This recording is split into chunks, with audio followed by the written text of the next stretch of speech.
Oh, that's a great start. So just muted myself. Hello, everyone. My name is Anthony Kerrigan, and welcome to GhostÉire Channel. And tonight we're joined by the world-renowned Steve Parsons. How you doing, Steve? Can you hear me? Perfectly. I was just spoiling your evening. One of those heart-stopping moments when you're, yeah. Great, it's started already. You know, all of these things, it's like some sort of weird seance, isn't it? Can you hear me? Can you hear me? Yeah. Are you there? Can you hear me? Well, tonight we're chatting with Steve tonight there and talking to Steve about Para.Science, also Borley Rectory, a well-known one, described as the most haunted house in England by Harry Price. Also the Ghost Club as well, and we'll delve into more about the equipment, and we'll probably talk about the results of the poll about orbs, which I know Steve loves talking about. Yeah. Favorite subject. So we're delving into those topics. So we had a poll, and it was we asked, are orbs connected to spirits, and you had 3 possible answers, and we revealed the results halfway through the show. Also, we have a quiz there with a chance for one of you, probably along with Steve as well. I'll put Steve in a chance to win, a chance to go into a mini draw and Halloween mega draw. If you want to contact us, go to our website, www.ghostére.net. Go to the contact page, fill in the blanks. If you have a private message, just put in brackets private message. If you're affiliated with any paranormal team or tourist attraction, put the name of the team in brackets and we'll give a shout out to you as well.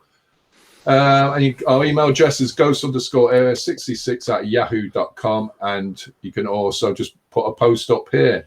We'll just go through a few hellos first. Caroline Hughes. Hello, Caroline. Hope you're keeping well. Caroline says, okay, guys, what's happening? So we do just we're doing a line of never ask a ghost hunter what's happening. We haven't got a clue. We don't know what's. We got also Jean says, what's the story? So as well, probably people are just now everybody's singing. Now everybody just added to that Balamory. What's the story in Balamory? You know, which house are we going to? The pink or the white one? Yeah. Irene, that's like ghost hunting as well, isn't it? True. Yeah. Irene from California says, hi, bro. Hi, Irene. Jenny says, good evening. Oh, Jenny, we spoke to you there a few months ago there, Steve, on Shadow. Yeah, Jenny, I'm still waiting. Yeah, while you're there, Jenny, I'm still waiting for you to message me after the last time when you said you wanted a long chat. Yeah. Now you're feeling bad. That's Jenny. Get Jenny on a long chat, you'll be in trouble. Caroline says, it's been a long time. Fingers crossed. Paul O'Brien says, hi all. Jean, hi Paul, how you doing? Jean says, I'm new here. Don't know what to expect. I know we're all new here, like Jean, I suppose. We're basically talking about the paranormal. It'll be like a few subjects there, and Steve can answer a few questions with us and just enlighten us in his experience there. Paranormal? Yeah. You said it was goat hunting. Goat hunting. We'll talk about other stuff there as well, you know. Much more fun, more productive. Jane says, hi guys. Paul, yeah, what quiz? Yeah, we're doing it later there. Or definitely after the show, says Jenny.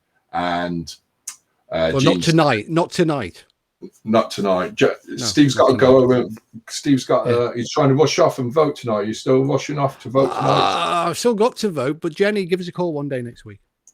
Definitely there. So yeah, so we're talking about Para.Science and Para.Science.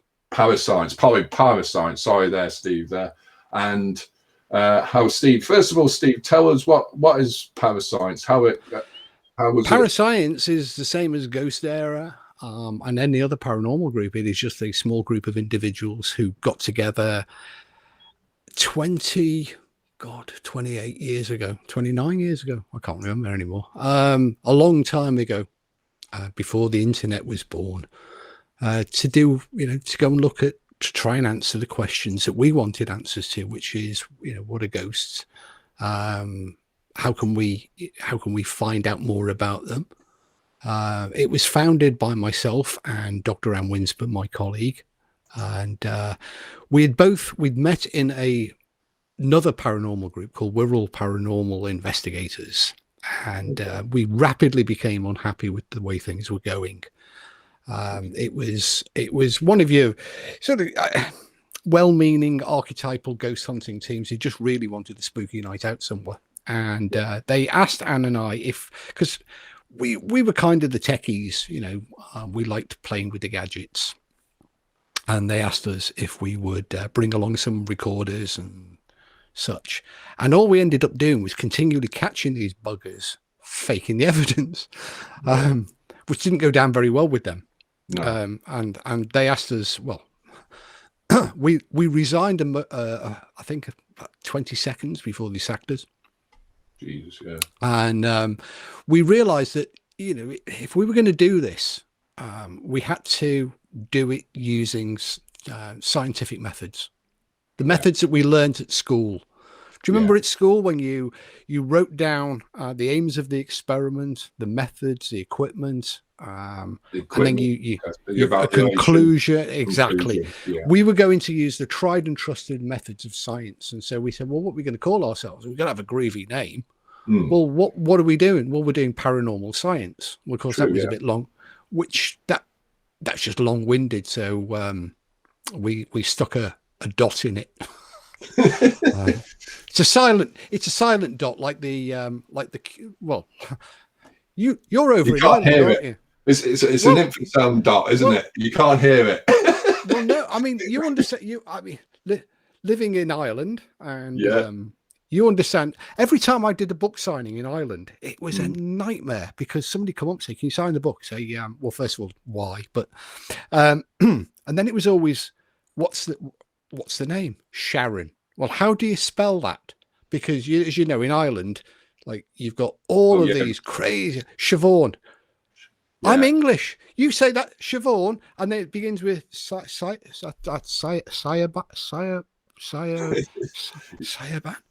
JVZQLN. That's Sharon. Right. Okay. Yeah. So we shortened it, and we set off to do. Sorry, go ahead there, Steve. Sorry. And the principle. And we set off to do sciencey things. I know with I know from school, like Bunsen burners and the laboratories with biology there with frogs there. But what type of equipment would you use with Para.Science there? What type of stuff would you bring to the location? Well, back in the very early days, and we were looking at the sort of things that we wanted to find out more about. And what we were really looking at is people's experiences. Yeah. However much we wanted to see a ghost, whenever we went to somewhere that had a reputation for being haunted, we were actually listening to somebody say they saw, they heard, they felt something. And we thought, well, if they feel they're colder or warmer or they see something, then we should be able to quantify that. We should be able to measure it, and get some data from that. So we were in the very early days. We stuck to the basics. If they're seeing something, then we need cameras and video cameras. If they're hearing something, we need audio recorders. And if they are sensing something like the temperature change, then we need thermometers. True, yeah. And that's what we started out with. Then we expanded, and at one point we had over £100,000 worth of equipment at our disposal. And it was ludicrous because most of it just sat there not used because it wasn't needed, because we were never a group that, well, let's measure everything. Let's rock up with a big truck full of equipment and spend half a week setting it up and the other half of the week packing it away again. And we would drown ourselves in data. We would end up with, 10 cameras, 8 hours. There's 80 hours you've got to sit through. I know. Yeah, so, and you multiply that out through sound recording and everything else. So we said, right, let's focus on what people are experiencing. So if people are only hearing sound, or if people are not reporting a temperature change, we wouldn't measure it. Yeah. And so we gradually honed the equipment back down again to the point where we still have we always said that if we were going to measure something, it had to be done to the international ISO standard, so that we could then take that data to scientists and academics, and challenge them with it and say, look, this has been properly measured to this international standard, this ISO standard, this EEC standard, whichever. And that's why that's why our equipment costs a lot of money. And that the only difference is ours has to be type approved. But we don't use it very often. We don't use very much. I mean, if we do an investigation, the chances are we probably only have one video camera, one sound recorder with us. You know, we have these go bags, and there's next to nothing in them. They're tiny little camera bags with just a few odds and ends in. Like every paranormal investigation, I suppose a lot of people would be interested, you know, how to do base testing and all that. So you're saying basically you get accounts of what people have been getting first, and then you can go in and narrow it down, or what you can. Well, yeah, absolutely. I mean, one, for example, a few years ago, I was asked by a Welsh paranormal team to, they said, oh, we've got lots of interesting photographs we'd like you to have a look at. They were taken at a Welsh castle, which is haunted, and would I mind having a look through them? And they said, look, it was a CD-ROM back then, and they sent me this CD, and on it was 3,000 photographs. Oh, Jesus! Taken, you know, in this particular part of the castle. Okay. And I said, well, okay, what are the reported experiences at this location? Well, lots of people have heard footsteps. Okay. Did you get shoes on the photographs, or? We didn't have a sound recorder. I'm joking. It was 3,000 photographs. They'd taken all of these photographs. Yeah, I know. Yeah. In a place where the only phenomena ever reported was an acoustic event. The acoustic, yeah. I know my wife takes hundreds of photographs, and I know sometimes I look through it. I have to look through it as well, like, you know. But as you said there, it's what you're asking for, what accounts has happened, and reports there. And you know, in the field of like the equipment there as well, do you get it off? I know people, you wouldn't have it off like paranormal sites. Would you look around for like military equipment or stuff that has been used in, you know, other scientific studies? We actually buy a great deal from the paranormal shops and sites, because people ask for our opinion about them. True, and it would be grossly unfair of me to express an opinion based upon you know, a knee-jerk reaction, having read about it on a website or reading somebody's review of it.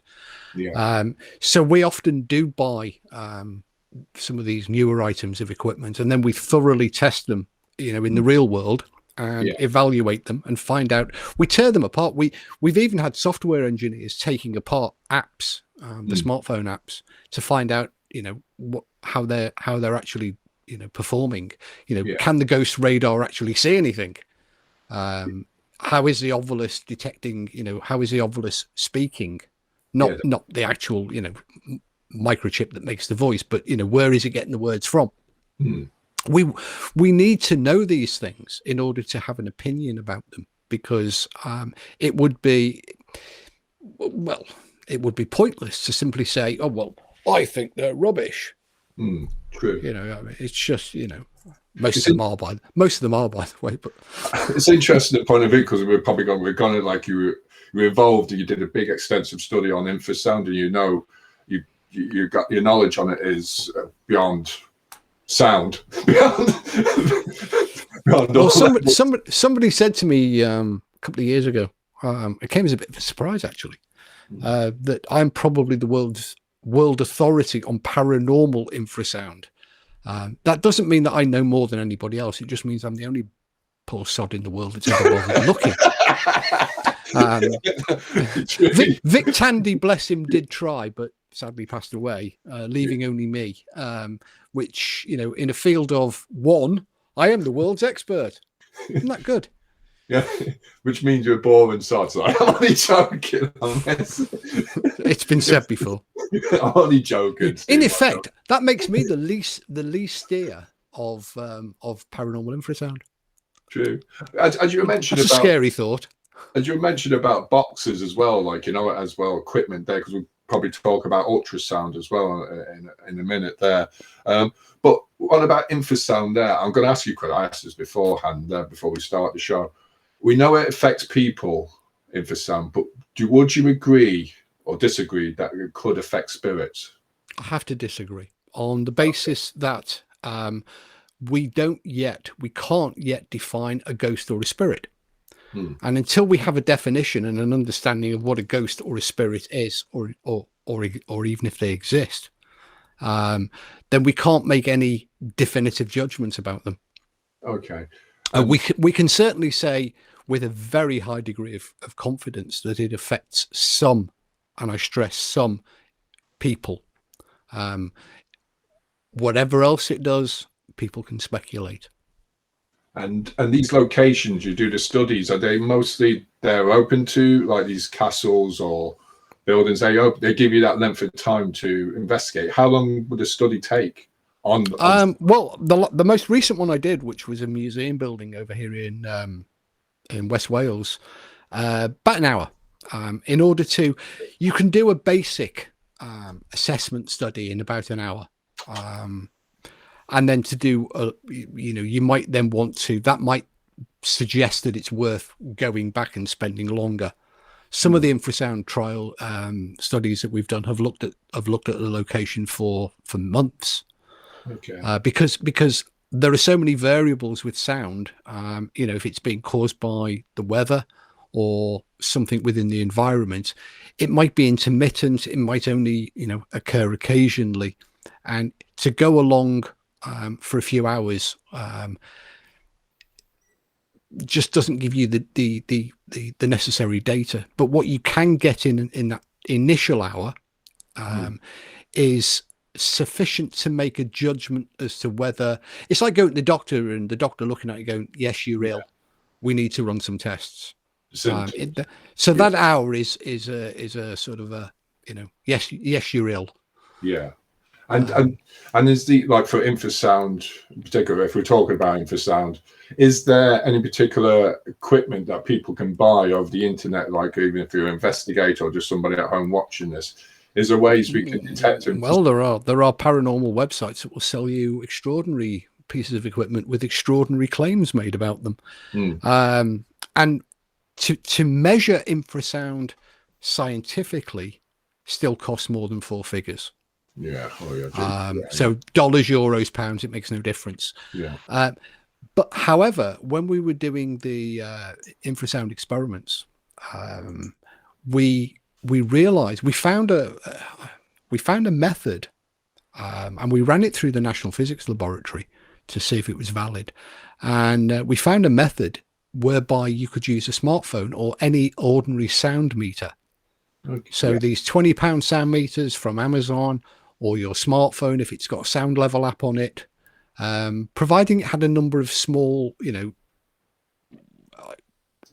options, and 99% of them have these options anyway. You could make a judgment as to whether infrasound was present. You couldn't measure it. You couldn't say there is this much of it. True. But you could say, yes, there is a high probability that it is here. Because I remember asking you there, and all you need for that is a smartphone, or any sound meter can do it. Almost any sound meter can do it. Because I remember asking you years back about the sound meter, like it had the A weighting and the C weighting, and how you measure it there. And when you're measuring it, it's so you have to find the average because it's so up and down, like the C weighting there. Well, that's the trick, actually. Providing your meter has got A weighting and C weighting options, it's because of the difference in the weighting options and how they change the meter reading, allows you to say with a reasonable degree of certainty that there is very low frequency sound, infrasound, present. But it doesn't allow you any idea of how much is there. So it's kind of like going out in medieval times and walking down the street and then suddenly discovering that you're wet. Sorry. He's been called up to the. He's in the film Ghostbusters. Well, that's the chairman of the Ghost Club calling me. Good ringtone. So it's like going out in medieval times, walking down the street, getting wet and not knowing whether it's rain or whether somebody's just thrown a bucket of piss over you. Yeah, but you know, you're wet. Yeah, and it's the same with infrasound. I'm just going to come to a few comments there because people are just commenting there. Caroline says it's been a long time, fingers crossed. Yeah, hopefully we can all meet up again. Also, Jenny says she'll catch up with you there, Steve. It's hard to know. Elaine Curtis says there seems to be a huge influx of photos online asking people can they see anything in them. But generally, I personally don't believe it's just that simple there, you know. You agree with that? Put a red circle around it. Put a red circle around it. If not, a blue circle. Well, you do get that as well. Loads of photographs there. It depends there that people are generally interested in seeing, and then there is people that are probably just faking it as well. I don't think they're necessarily faking it. I think what they're seeing is people look at photographs in different ways. So, for example, take a scenario: you're on your holidays. You're at you've gone to Hookhead Lighthouse. Yeah. And it's a sunny day and you take a few pictures of you and the kids and blah, blah, blah, blah, blah. And you come home and you scroll through them on the screen on your iPad and you go, oh, look at that lovely holiday we had. And then you forget all about them. If you've been to Hookhead Lighthouse or Loftus Hall, but you've been there on a ghost hunting trip, or know that and you are a ghost hunter, you start to zoom in to, look at every single pixel of the picture. And if you look at digital images, if you look at old photographs, they're not perfect. Digital cameras do not produce 100% perfect pixels every single time. And whenever the camera, software throws a little wobbly and does something peculiar that you're not expecting, because you are, zoomed in at 800% and looking for anything weird to justify the paranormal stories. So they see these and then they oh my god. Nowadays we have social media and we have online newspapers and 5 minutes of fame and glory, or indeed your group might be, and sorry if you're in a group that does this, but your group might be hosting a public event, or you have a YouTube channel that you're trying to promote. It's a great way to get some free publicity from the local newspaper, and if you read the stories, inevitably the photograph was taken by somebody who just happens to have a public ghost hunt 3 weeks later, or just happens to have a YouTube channel that they want to promote. And true, but why wouldn't people? They're human. I know. I suppose I don't think that they're deliberately, willfully, because when you actually analyze these pictures, there are very few pure hoaxes, and people always go, oh, it's an app. Actually, surprisingly, there are very few app photographs. So many of these photographs are simply a case of wishful thinking and misinterpreting what's in the image. I was going to say that misinterpretation there. I know there's something recent. I think there's a boy on the internet now. He can guess the pixels, the height you are, and the pixels in the background. I've seen it on BBC. I think it's BBC Click, and you can find out what the image, how tall the image is behind you, if it is a spirit. Well, technology comes to our aid all the time, and it's a double-edged sword. We now have with the iPhone 12s. Yeah, Android boys, look away now. Yours hasn't got it yet. The iPhone 12 Pro series has got a device fitted to it now, a new sensor called LiDAR, which is a light ranging system, which is used by the military. It's incredibly accurate and is used primarily for assisting the cameras and for depth measurement. But there are now LiDAR apps that allow you to you can make a three-dimensional model of a room or space or building that you're inside, and you can know to within a few millimeters the distance between the camera and any object in the scene. Right. And you can measure it, height, width, if it has depth. This is an incredible new sensor that the iPhone 12s and the top of the range iPads are carrying, the LiDAR sensor, and that's rolling out. You know, that it'll eventually come to the Androids. So it's measuring the whole dimensions, the 3 dimensions. It works exactly the same as radar or sonar, but it uses light. It has an infrared. Actually, very similar to the Kinect camera. The Kinect camera has a different version. It's not LiDAR as such, but it uses rate camera light ranging systems.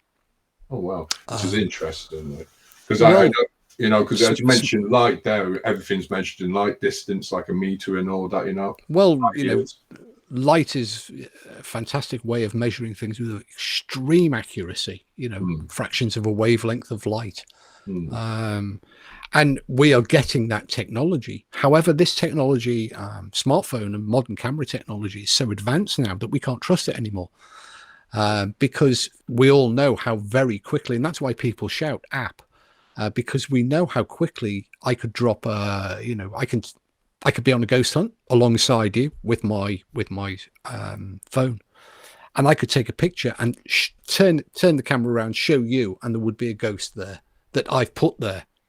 And that's one of the problems with the technology. You know, we've seen CGI, we've seen AR, augmented reality systems, and we can't really trust the technology anymore.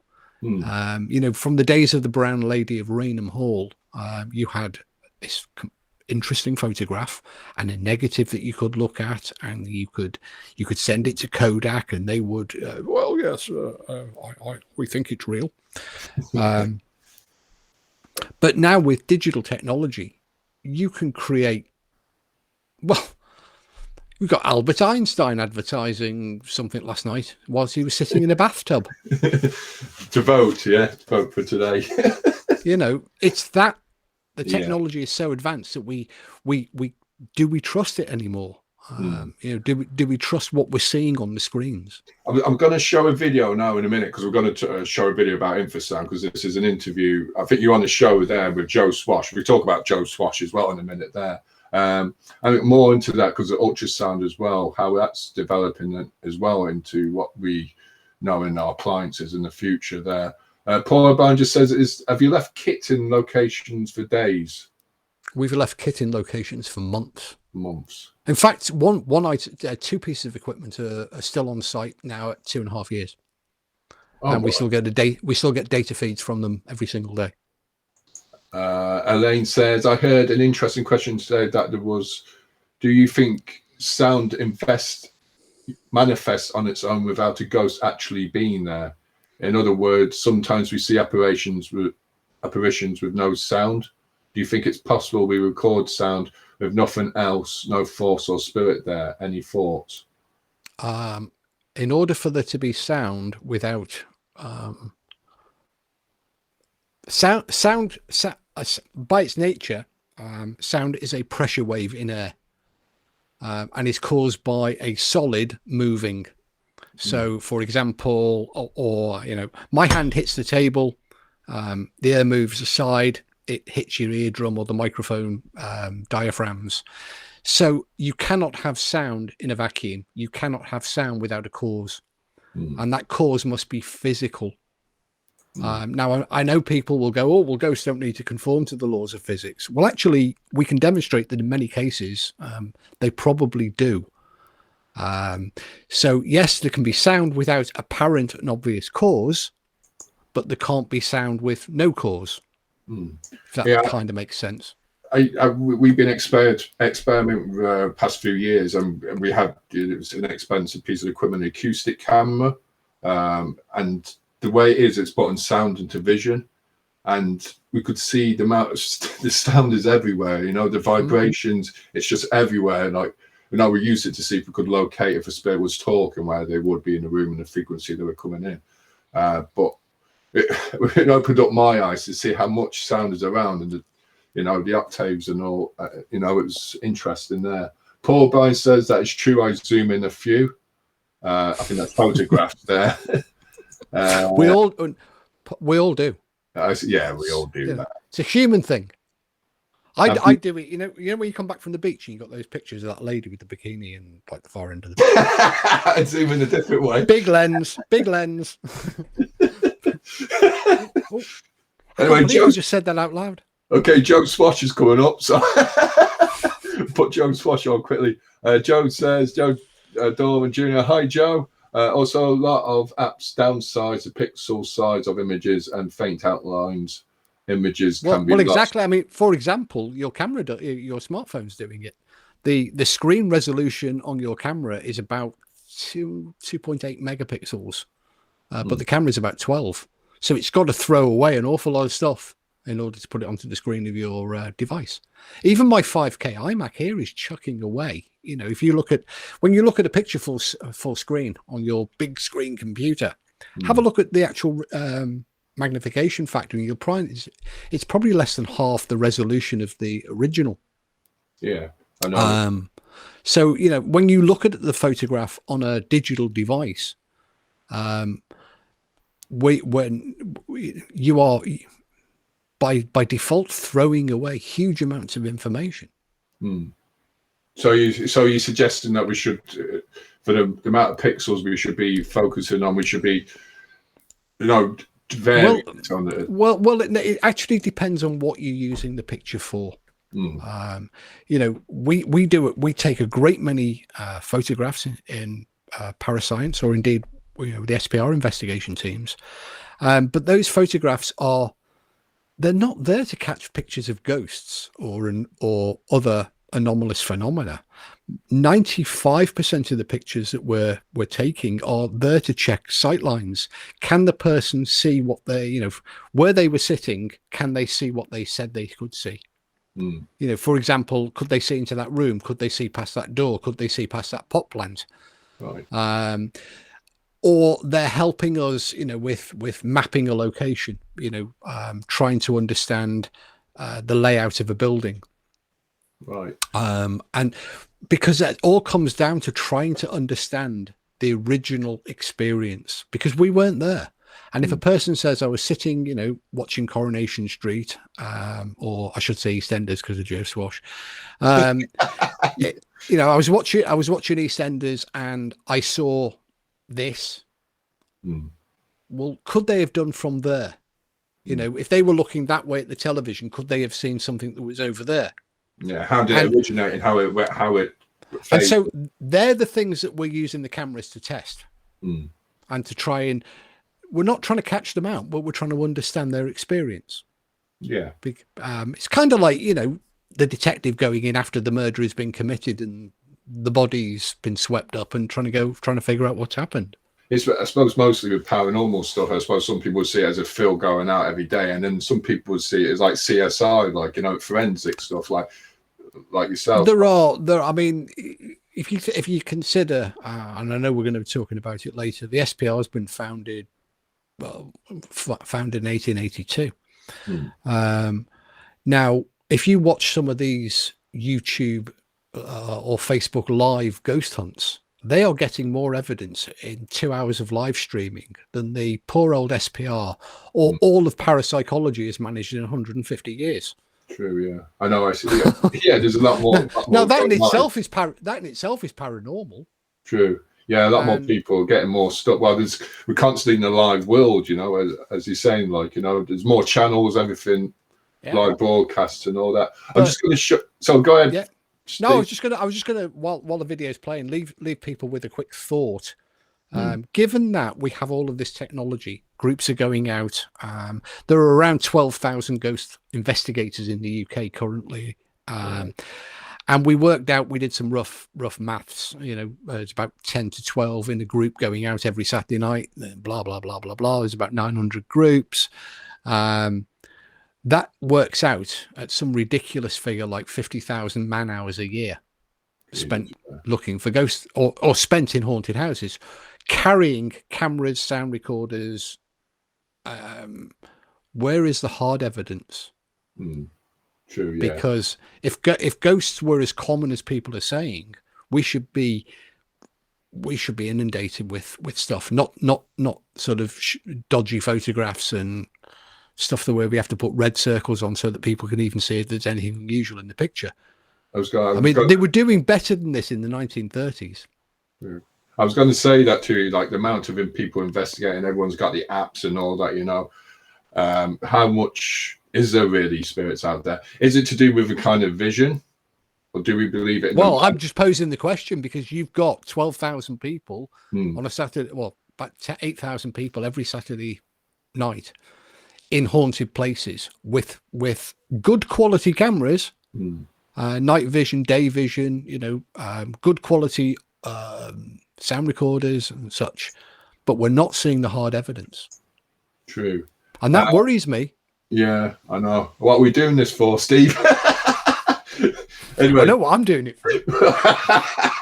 Anyway, I'm just going to show a bit of footage there. I'll come back to you there with it. And this is from, I think it was with Joe Swash anyway. And you're talking about it was I Believe.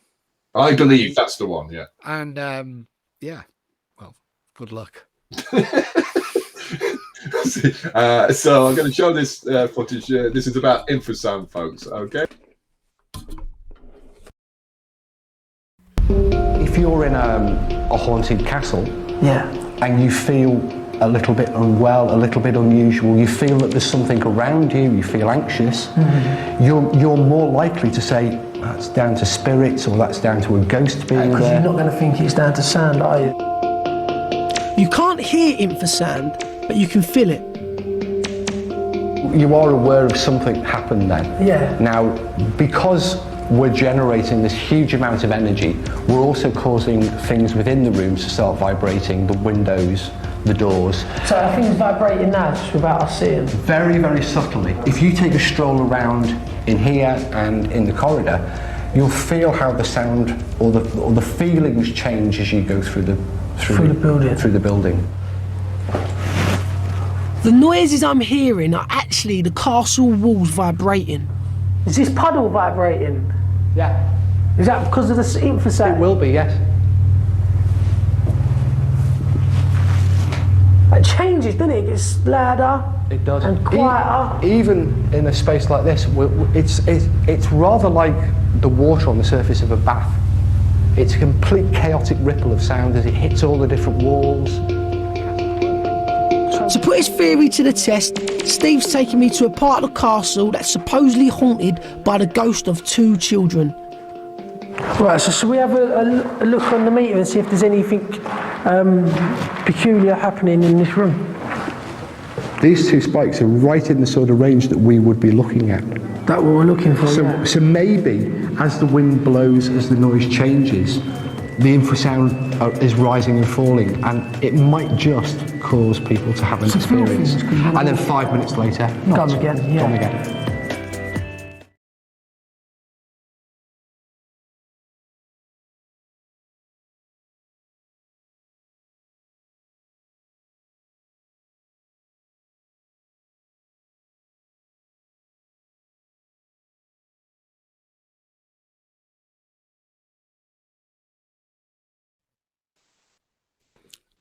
So, folks, that was infrasounds.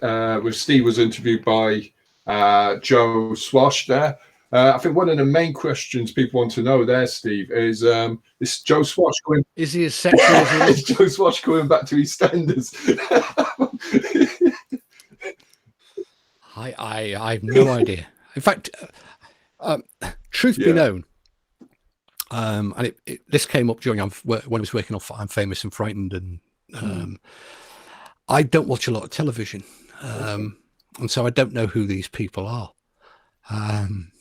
So I always rely on the producer to introduce me to the host. And it's often nowadays a celebrity host, you know, God forbid we should have anybody that, so they always find a celebrity from somewhere. And the celebrity goes off to explore UFOs. I think that was Danny Dyer, wasn't it? And then you have to explain to this celebrity. So we arrived at Pembroke Castle, which is just a short distance from here. They asked me, do you know anywhere where we can measure infrasound? I thought, well, I either drive to the other end of the country or, hey, we have a castle. We live in Wales. We're not short of them. So we went to our local castle. It's only about 3 or 4 miles from here. And I arrived, and I knew the name, Joe Swash. My wife was terribly excited that I was going to be working with Joe Swash. I didn't have a clue. Yeah. And we were waiting for him to arrive, and then because the castle was open to the public throughout filming, and then all of a sudden from the castle gatehouse there came all this sort of squealy schoolgirl stuff because there was a school party in as well, and Joe Swash had walked in, and they were all, oh my god, I want his autograph, And I thought, well, I guess he's kind of arrived then, because there was this mob of girls, overexcitable females at the castle gate. Anyway, the producer introduced us, and the first thing that now I can't remember his name now, her name now, but Joe Swash's girlfriend was also in EastEnders, wasn't she? Fiance, partner, was also in EastEnders. Not too sure. Well, she was. As I found out when I got home and got a thump round the head. The first thing Joe said to me, we were introduced, shook hands. He said, "I've got to get your autograph." Well, you want my autograph? He went, "Yeah, my girlfriend's such a huge fan of Most Haunted that if I didn't get your autograph, she'd kill me." I was like, "Oh, that's just like, stop it. Oh, that's weird. Yeah, you're weirding me out." But actually, we were filming for half a day. And now, you might think Joe, he's Southern. He's, I'm in EastEnders. You probably think he's thick as two short planks. But in actual fact, he was many of the questions he was asking really came across, he knew something. He's genuine. He wasn't just reading a script. And his questions, they were genuine questions, and it was I'm constantly getting into trouble. I was doing the American In Search Of series with Zachary Quinto, Spock from Star Trek. And so we're down in this rancid. It was a snowy day, and we were down in this rancid dungeon underneath a church in Liverpool. And I'm literally sort of like nose to nose with this Hollywood A-lister who'd just got off the phone from with his friend Scarlett Johansson. Oh right. And my wife said afterwards, "Well, what was it like working with Zachary Quinto?" And he's got nice eyes. You were like close up to him. That's why. Stroke his nose. But there's all these that's one of the fun things about doing the television stuff, is that it's kind of a crazy. Television is not like when you see it on YouTube. When you see these like YouTube ghost hunts, that's nothing like what it's like on when we make documentary stuff.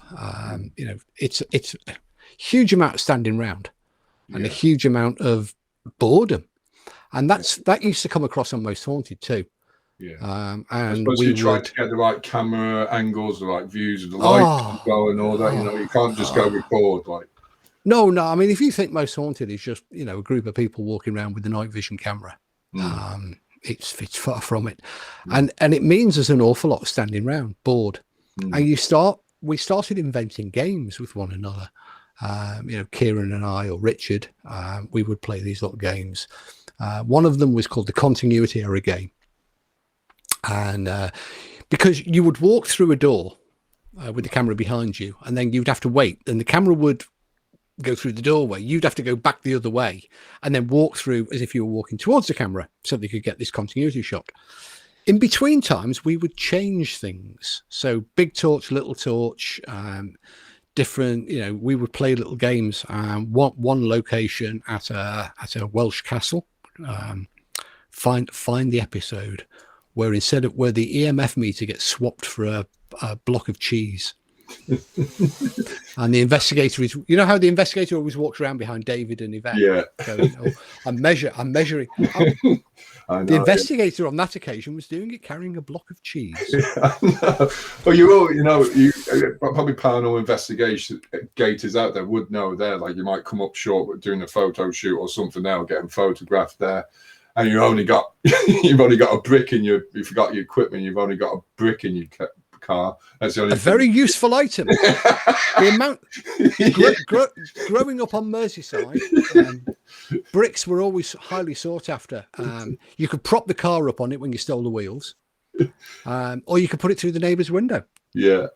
It does can flicker at times as well, like a K2 meter, but that's a different subject there. Like. Oh, do you know, we made a video a few years ago of a K2 meter responding. We had one of a pair of the original K2 meters that we used on the American series Ghost Hunters, because I spend fortunate enough to spend quite a bit of time in America, right. And we needed some K2 meters. And we asked Ghost Augustine, and the only ones they had available were the actual devices that were used by Jason Grant and the TAPS teams on Ghost Hunters. Okay. Yeah. So they gave them to us, and we took them away. Anyway, we'd had them a number of years, and they were getting a bit, we run all the tests that we wanted to do with them, and we decided we'd have a bit of fun with them. So we discovered how to make the K2 meter flash on command. Exactly the same way that they did on the show. Yeah.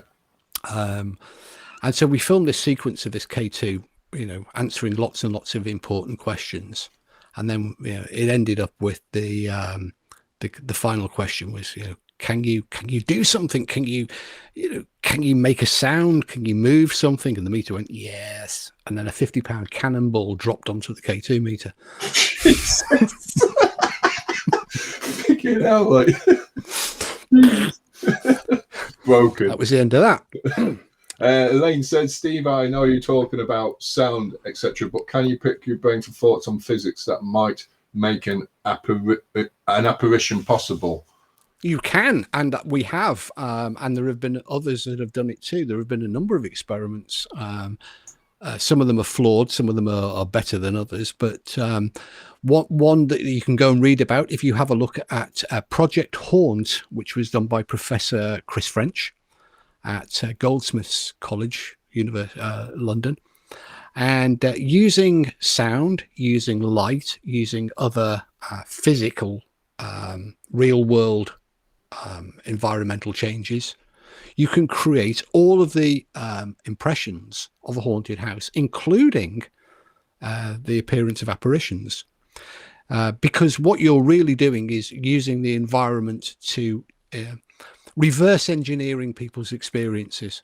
So, for example, we know that certain types of sound will cause people to have certain types, or some people to have certain types of experience. And if we, when we did Paranormal Investigation Live, they had a very specific brief for me. They asked if we could make the teams believe that there was a ghost present. And in order to do that, bear in mind we were at Castle Minges in Scotland, a huge bloody stone thing, castle, hundreds of rooms, using infrasound in the cellar. We were able to manipulate the experiences of the ghost hunting team who were inside the castle 2 or 3 floors above us, and make objects move, make them have really sort of strange experiences. And another of the experiments that they wanted, I was the originator of this. There's this new experiment that's been going around for about 2 or 3 years now, and it was first shown on Paranormal Investigation Live, where you fill a room with using a smoke machine. Oh, right. And the reason we did it is they wanted a very visual way of frightening the bejesus out of the ghost hunting team. Yeah. So what we said is, right, what we need is we need to remove, we need to put them out of their comfort zone. And one way to do that is think about you're driving along or you're walking along a street in very thick fog, and you can't see very far. It's incredible. Yeah. It's incredibly disorientating to a human being, like walking through thick forest or or, you know, as I said before, on a very foggy night driving along, or you lose, or in a forest in darkness, there you can't work out. Yeah, I mean, so what we did is we said, right, what we need is we need an object in the middle of the room, and we need an industrial sized smoke machine to fill this room, and you know, television budgets, we could have anything we want. So we got these items and we put the ghost hunters in. And we had a single red light and an infrared light. The infrared light was for the camera's benefit, so the cameras could see. And we had one red light for the benefit of the observer, the member of the ghost hunting team. And to make it just that little bit better, we used Charles I's death mask, which the castle has on display. We stuck that in the middle of the room with this light. So there was them in a chair, then the death mask, then behind the death mask was this red light shining back towards the investigator. Right. And then we filled the room full of smoke. Nobody lasted more than 30 seconds. Jesus, yeah. We completely disorientated them. But what we did to them was you use psychology and physics. So, and this is done on every ghost hunt.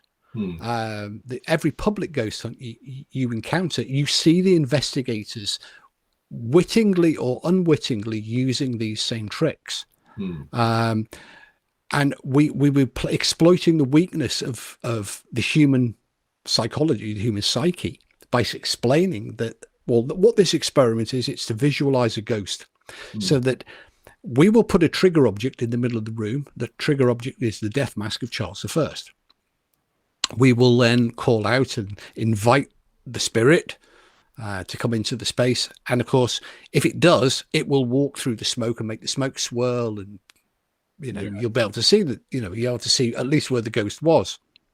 So it's like an illusion, really. Kind of, it's, you know, it's like running your finger, trigger through water. Yeah, that was the trigger for them.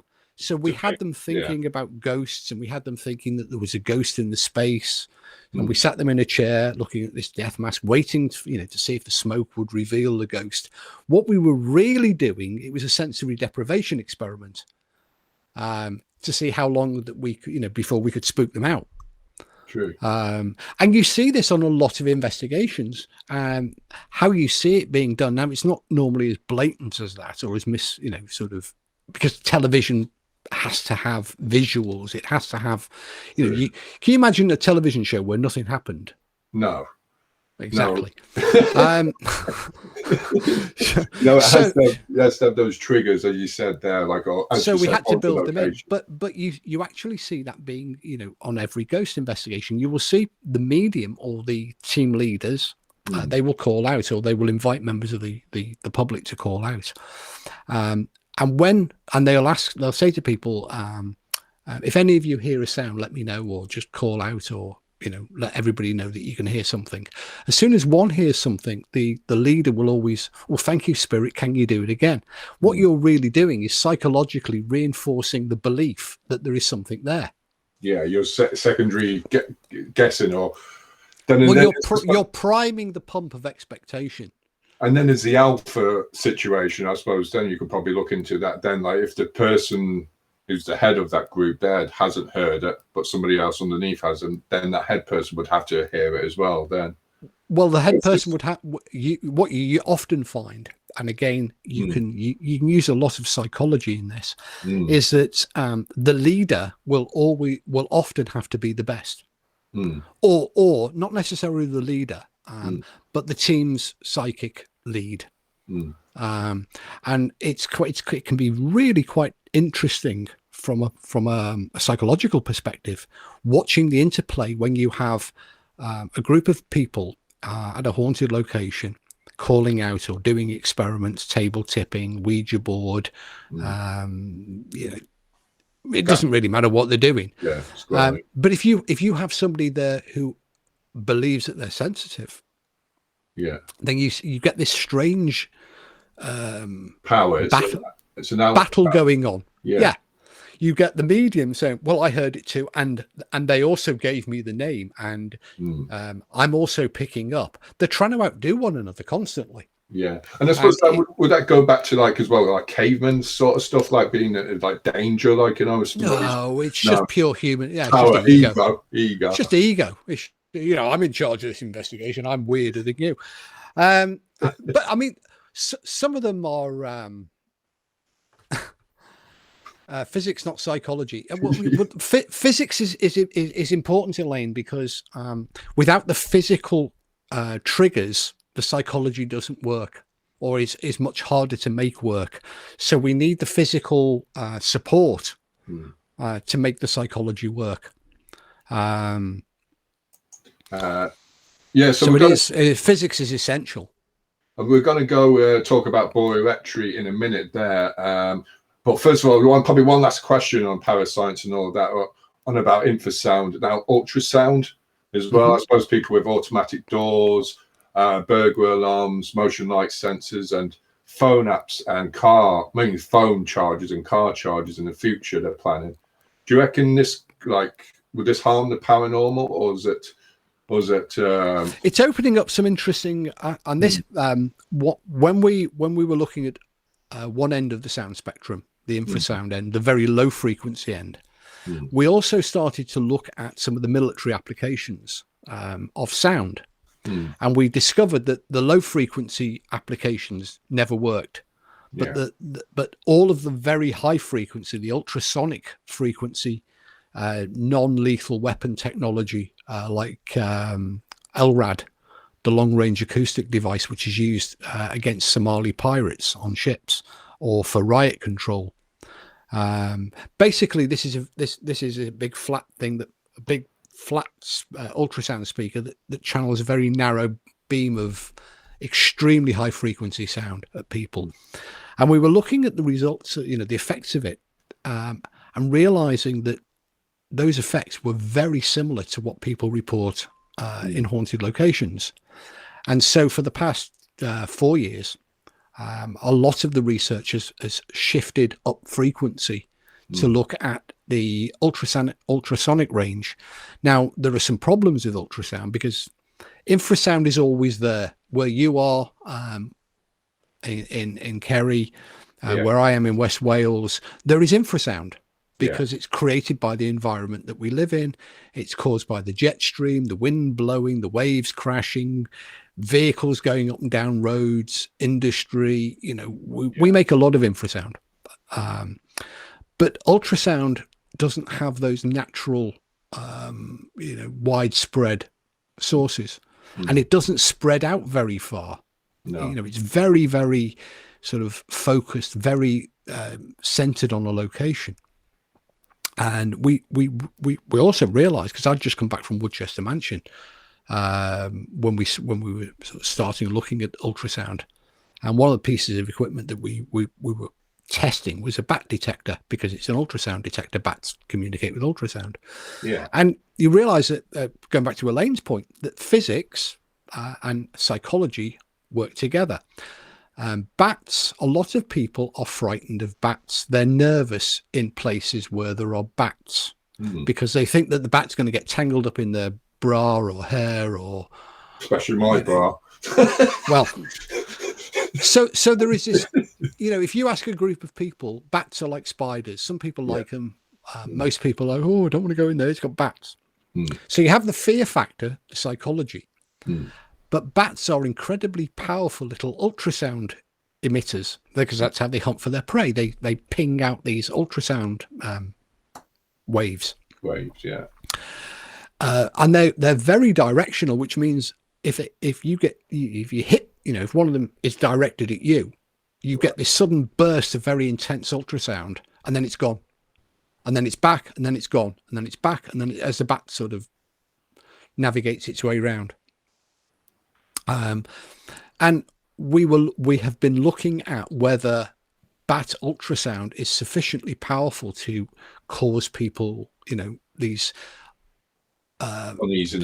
these unusual sensations. Yeah. And then you put that sort of physical sensation on top of the psychological fear, and people then, I didn't like it in there. It was awfully spooky and haunted. It must have been the ghosts, because there was only bats in there. I know. Anyway, the medium said it was the ghost of a little boy. I know. I've seen it now with I've been looking at it there, ultrasound and all that, and it says like most of us will be it could be coming through our devices now. It's used in shopping already. So if you were looking up or saying something or saying a word or something, it pops up on a microphone on another device, and that's how we can. Well, there are some. I mean, ultrasound can do some really clever tricks. There is some really interesting technology that's been around for about 15 years now with military applications. It's called voice to skull radio, and our military use it also. I don't know if the Irish Army can. I don't know if the Irish Army can do very much at all, but there we are. No, come on now. I want to land in our team. Come on. They've got 2 Land Rovers and a kite, haven't they? Go on. Anyway, carry on. No. Actually, they've got more aircraft than we have, but there we are, and better ones, if I'm honest. But the military were using ultrasound as the basis of what they called voice to skull radio. Now people can Google it, but essentially they send out a very narrow, very focused beam of high frequency sound, so high that you can't hear it with your ears. Onto that they overlay, using a microphone, they overlay speech. So they're giving instructions to their spy or to their operative. Right. That beam and that frequency causes the bones in the ear and the skull itself to vibrate slightly, and we can hear that. Right. Our ears will respond to that. Yeah, the sound waves. Yeah. Now you're not wearing an earpiece. You're not connected to anything by wire. The only thing that's connected between you and the person speaking is a narrow focused beam of sound. Right. And we suspect that there are 1 or 2 stage mediums have used it. Oh, right, okay. And it was demonstrated by the Gadget Show about 5 or 6 years ago. They were setting up a medium show using technology to can you fool the audience, and they used this voice to skull technology in order to give the medium information about the people they were doing the readings for, but without wearing earpieces or without any obvious means of communication. I suppose it's all to do. Now, illusion and magicians would use it as well. Yeah. Would use it on stage there. But vibration is a good way of communication there as well. I mean, you can go to Amazon now. You can buy what are called bone conduction microphones and headsets. Where instead of them being sort of clamped over your ears like you and I, we look like Mickey Mouse gone from the microphone or the transducer that sends the sound is worn just behind the ear. Right. It's not it doesn't block your ear in any way. It actually basically sticks or is held on by to the bone just behind your ear. Right. And you can hear the sound perfectly well in stereo, with hi-fi quality. Okay. But you're hearing without using your ears. Okay. You can go out and buy that off Amazon now. I'll see if I'll get see what I'm with the money at the end of the month. and of course, remember in the military, throat microphones. Right. So the microphone isn't there; it's attached to there. Yeah. So it can be hidden inside a collar, very, very simply. So you'd be able to low, if you speak lowly, like. You could be able to hit.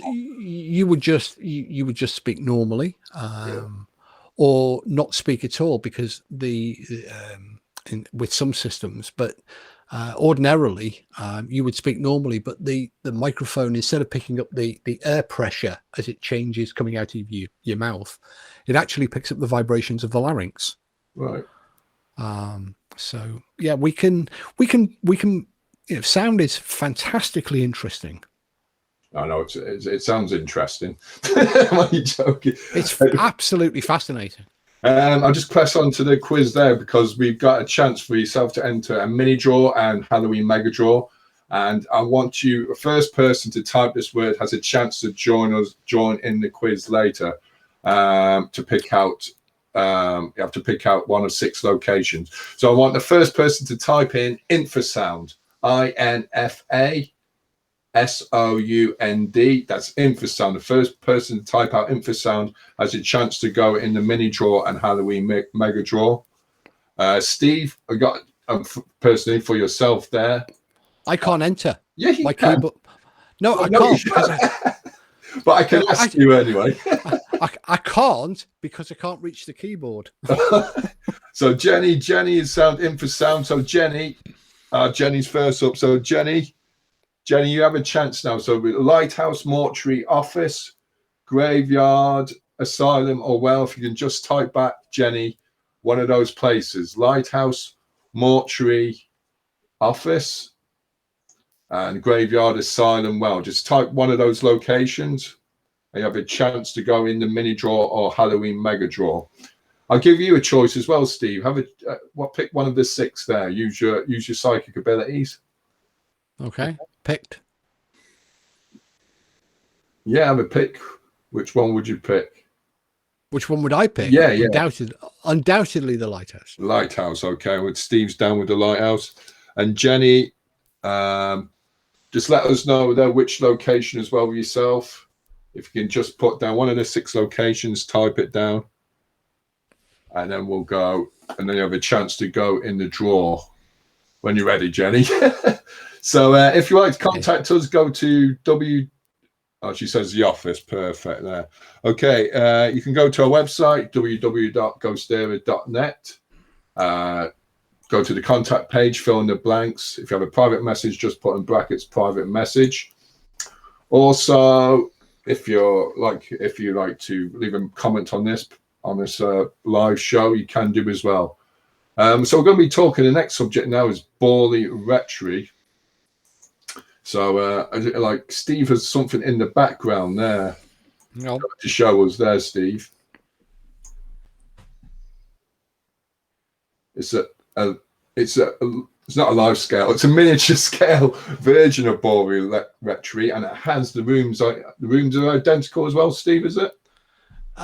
It's a 1/43 scale, full inside and out replica of Borley Rectory, based on that photograph you showed, the 1938 photograph that was taken on Price's arrival there. Well, not that one. That's the 1870s photograph with the Bull sisters in the garden. So that's taken before the roof of the conservatory got smashed. This is taken during Price's tenancy. It's so detailed that we've actually used photographs of the model, up-close photographs of the model, to substitute where we've been sort of making a presentation or telling the story of Borley Rectory. And a photograph doesn't exist of a particular part of the rectory, inside and out. We can use the model, because it's as detailed outside as it is inside, and every single room in the rectory is modelled. All 30 something of them. The outside greenhouse, the conservatory, the well. Incredibly detailed. There was Borley Hall. Is that still there? Was that? Yeah, Borley Hall's still there. It's just that the only thing that's missing now is the rectory. Yeah. Because some clot burnt it down. And I actually have part of the original Borley Rectory in the office with me, not just the model. I was lucky enough to be able to spend 3 or 4 nights at Borley. Oh gosh, quite a long time ago now. What we did is we decided, because on the site of the rectory, or in the gardens of the rectory, there's now several modern properties. Okay. And we went up to the homeowners. And we basically said, how much would you charge us to bugger off for the night, or for a few nights? We'll pay you to go away and leave us the keys. And they did. Right. And one of the things that the homeowner had been doing was putting in an extension. Okay. And he dug a trench for the foundations, and had hit the actual foundations of Borley Rectory itself, the bits below ground that didn't burn down or weren't demolished. Survived the demolition in 1944. And there was a line of bricks. From the plan, we could see that these bricks came from the blue room, or just beneath the blue room. So very close to that veranda that you can see in the middle. The blue room is directly above. Right. So that part of the rectory. And so we asked him very nicely if we could have each have a Victorian brick from Borley Rectory, and he said, "Yeah, tell myself." So we all got one. And the first thing we did then was we took them off to, believe it or not, there are brick experts. Okay. There are people who are, you think ghost hunting's sad, but there are brick experts. And the gentleman had a look at the brick and he said, "Yeah, that's from that part of the world, from the 1870s, 1860s, mid 19th century. So we have a brick from I have a brick from Borley Rectory." Wow. And like you said, I suppose it's like a mecca. Like I know. Do you know what? It's a bloody Borley hamlet. It's such a small little place. On the 28th of July every year, the 28th. For those that know Borley, that's the night that the nun is most likely supposed to walk along the Nun's Walk. Now the Nun's Walk is still there, and the gate that she leaned upon and looked mournfully down the road is still there. It's only the rectory itself that's missing. So on the 28th of July, Borley becomes the mecca for ghost hunters. Right. So much so that the local constabulary have to set up a temporary police station in the grounds of Borley Church. Right. And try and deter people from coming, because this is such a tiny place, and as you can appreciate, the people that live there are deeply resentful of having herds of ghost hunters trampling all over their front gardens and what have you. But we were fortunate because we had a good relationship with the police. We'd hired the building, and in fact, the police ended up using our night vision cameras in order to catch some errant ghost tourists. Well, it's cheaper than the helicopter. But the village itself is inundated, absolutely inundated. The sign for Borley Village, there isn't a sign for Borley Village because it keeps disappearing that often that they don't bother putting one up anymore. Just the normal little village place name that they have.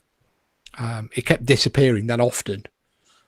People would go and steal it and put it up on their wall at home as a trophy. And like Elaine said, like Carrie Price investigated. Elaine wants to know, would it have found it more difficult to publish and state his findings nowadays than many years back when he investigated? I suppose that's one of the questions I was going to ask you there, is how different would it have been now compared to when Harry was alive?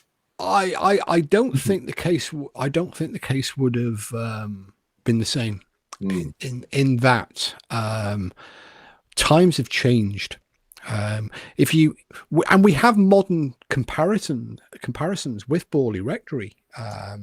If you look at, say, De Grey Street in Hull, or 30 East Drive in Pontefract, or Loftus Hall on the Hook Peninsula.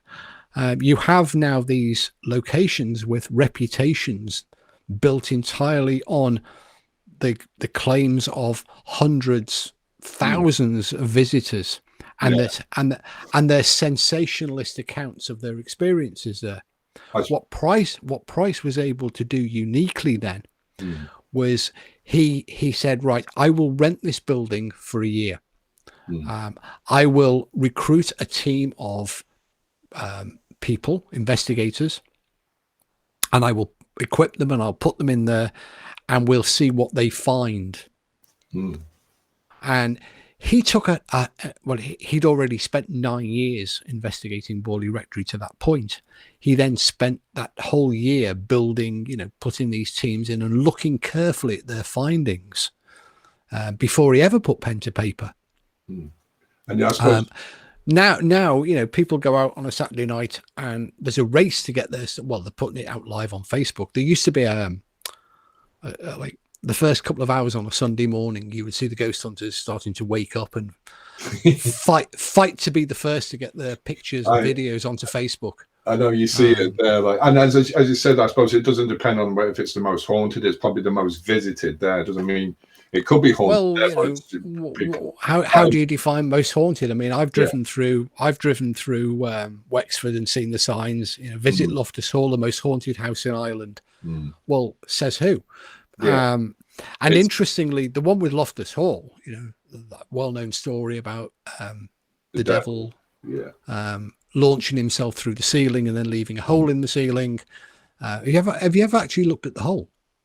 I was there myself. The whole, like it's the original building. It doesn't exist there. Like, the building that it took place in has been remodeled. There's an entire floor been added above the hole, and if you look at the actual hole. Well, when he shot through the ceiling, he didn't, and he knocked a hole in the ceiling. He failed to knock a hole in the floor beams on the floor above. And I suppose that's the other thing. There, small things like that, I suppose it's misinterpretation. I suppose is what people would say. I suppose it's shot through, as it. It might not have been from him, but it might have been from a bullet. He shot at him. It could be it's a big hole. It's a fair big hole. I don't know what the shot is. Maybe it was a cannonball dropped on a K2. But as we were saying, go ahead. That's not taking away anything from Loftus Hall because it's a fantastic story, and the story itself needs to be told. True. And I suppose with this devil story, you hear it in England, like the Hellfire Caves and the Hellfire Club in England. It's all, and I know in Limerick we have the Limerick Hellfire. You're talking about the English Hellfire. How many miles away are you from Dublin and Killikee? In Killarney, in Limerick. Dublin. Dublin, miles away from Loftus to Dublin, about. No, I'm surprised you didn't mention the Irish Hellfire Club. Oh, there is. Yeah, there's the Limerick Hellfire Club, and there was the. Yeah, but those bad bastards up in Dublin were really They weren't as bad as the Limerick ones. Funnily enough, I was over at Kinnetty Castle one Halloween with Richard Felix, and we were doing an event, and I met some fabulous people there. And one of whom I already knew, but one of whom picked up on the fact of my surname, and that the Earls of Ross at Burcastle have exactly the same surname. Yeah, Parsons. And the reason for that is because we're related. And I was saying, my ancestors founded the Hellfire Club, the one in Dublin, and down the family have come a number of artifacts of the Hellfire Club. Including things like when they excavated the it's Killikee House at the bottom, where supposedly where the ghost of the cat and the dwarf was buried. The story goes that they buried the dwarf with a little bronze figure of a devil who was thumbing his nose.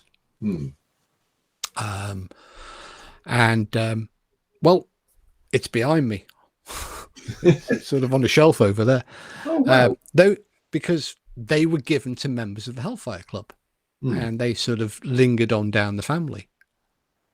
And there was one other artifact which I was always going to bring back to Ireland with me, which is called, in the family, it's called the Hell's Bell. Right. You've heard that phrase, Hell's Bells. Yeah, Hell's Bells. This is actually a bronze bowl, but it's got devils and cherubs and sort of occult figures all over it. It's a bronze bowl from about the 1700s. Might be a little bit earlier. We've never, we've tried to date it. We've taken it to experts, and they say it's about 1700s ish. But it's not a bowl. It looks like a bowl and it stands on the table like a bowl. Yeah. Except it's an upside down bell. Right. Yeah. Okay. It's made out of bell metal, bronze, and it has if you hit it, it's a bell. Yeah. Clearly, it's a bell. And the story in the family is that was the bell used to summon the devil. at the meetings of the Hellfire Club. Okay. Now, when we were at Kinnety Castle, there was some ladies had come down from Dublin, and they refused point blank to go on the ghost hunt with me, because of my family connections, and they said, he's protected by the devil. We're not going out with him. We know that anyway, Steve. I'm just for folks there. So we're coming. We're going to talk about the Ghost Club in a little bit there. And sorry, that was it's over now. But Steve, he's a wealth of knowledge there. We did a poll, Steve. Okay. Yeah. About the orbs. Oh, really? Yeah, and we asked. Yeah, so we asked. Are orbs connected to Steve Parsons? No, sorry, connected to spirit. And the answers here are the results, folks. So here's the results. Steve will probably. Results are yes, I believe so. Was 55.6% said yes. Are orbs? They believe orbs are connected to spirits. 33.3 said maybe, not sure if they are or aren't. And 11.1 said no, there is a rational explanation for them. Now, I suppose, Steve, is it done and dusted? Can I ask people to guess in which of those three answers would I give? Yeah, go on, sir. Yeah. Well, actually, I'm starting to believe that they're genuinely paranormal. Do you? Yeah. Because it doesn't matter how many explanations are proposed, it doesn't really change the numbers of people's belief. They did actually go away. Orbs are a funny old thing, because for a long time they actually went away, more or less.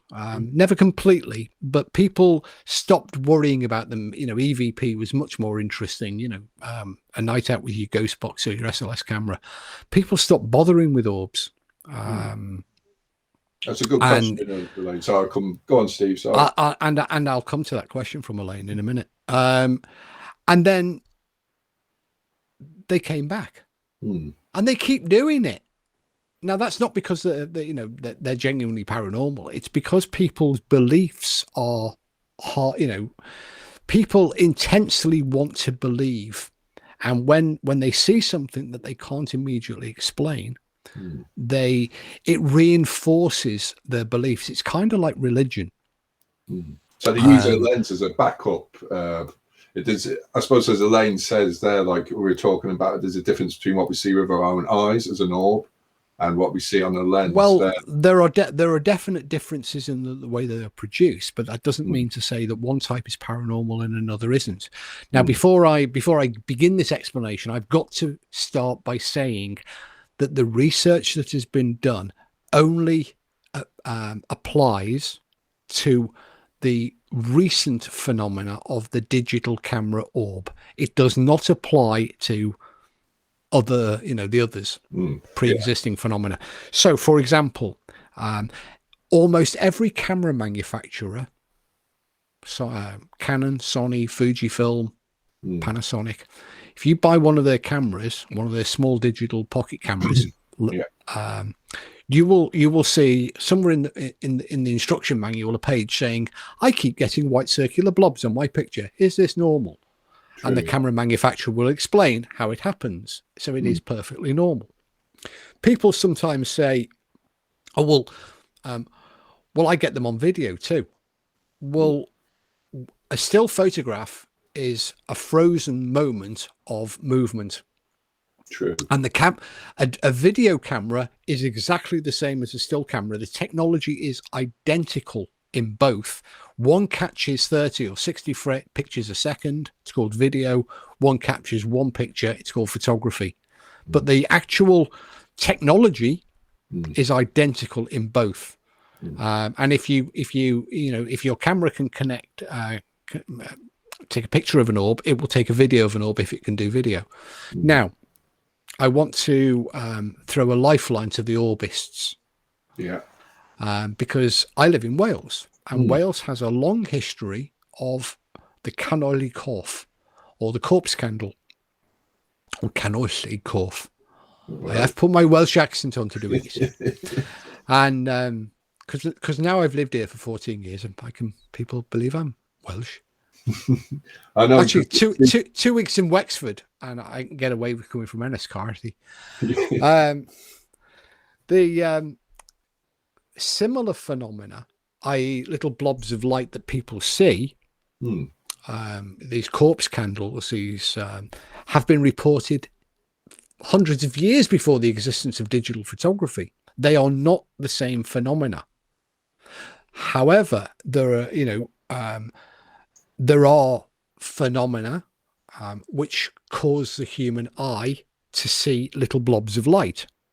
Now, that doesn't mean to say that corpse candles are those phenomena, because you have will-o'-the-wisp and you have other similar light phenomena.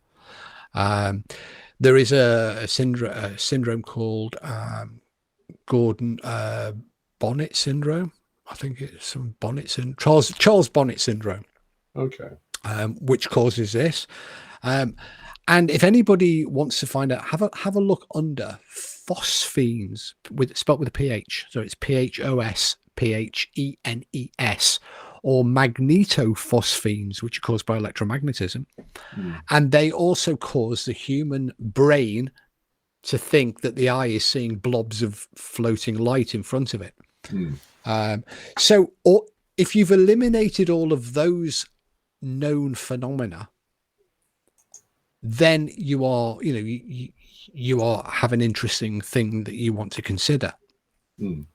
But this assumption that every time, and reinforced on ridiculous programs like Most Haunted and others, stupid programs, stupid programs, where they're called light anomalies. Those programs have to produce something every week. And if the only thing that they've got is, a blob of light wandering, a speck of dust wandering across the camera, then they're going to make a big deal about it. I suppose, as you said, like Ghost Adventures mentioned a demon, and as you say, going back. I mean, Zach can't wipe his ass without the demon being there. As you're saying, going back to it's a demon, dude, run. Going back to, we were talking about this last week about people seeing bright lights and shadows and all that, and people seeing bright lights can be down to migraines, diabetes, all kinds of stuff, or damage to the retina there. But as you say, orbs there, I suppose. So would you be? You're kind of still 50-50. Would you be still? No. No. We were writing a policy recently about for the SPR about how to look at, because people send us photographs. We get dozens of photographs sent in, and for examination and consideration. But we've had to say to people, look, we won't look at orbs anymore, because they are. If an orb has appeared on a digital camera, there is very well known and very well understood explanations as to why that is happening. So in that regard, we have accepted the weight of science and evidence that overwhelmingly, if your camera is producing these orbs, then we can't, what's the point of looking? We know what these phenomena are caused by. When we do get interested if people say that they see them. Yeah, see them. Yeah. We do get interested if a photograph that contains them was taken with, alongside some other supporting experience or evidence. But an old picture on its own is I know. You need something to back it up. There. It's a load. Yeah. Well, I've said many times, orbs, load of balls. It is. Well, the other essential problem is the name themselves is misleading. That's because when we say orb, we are thinking of a 3-dimensional spherical object. Yeah. Now, what your camera shows is a 2-dimensional disc. There is no proof that there is depth to that object. because your camera is a two-dimensional, visualizer. But by giving them this name, referring to them as a spherical object, we kind of load the gun of expectation by suggesting that they have a physical reality that is spatial, that they occupy a realm as a sort of ball of energy. And then you see all these explanations. Well, energy always forms a circle, a sphere, and it's the path, the most efficient shape for energy to occupy. That's why the sun is a sphere and the earth is a sphere. I was going to think of that there, like mentioned the SLS camera earlier, like it's two-dimensional, like it's coming out two-dimensional. Well, it's slightly three-dimensional, but it's on a two-dimensional.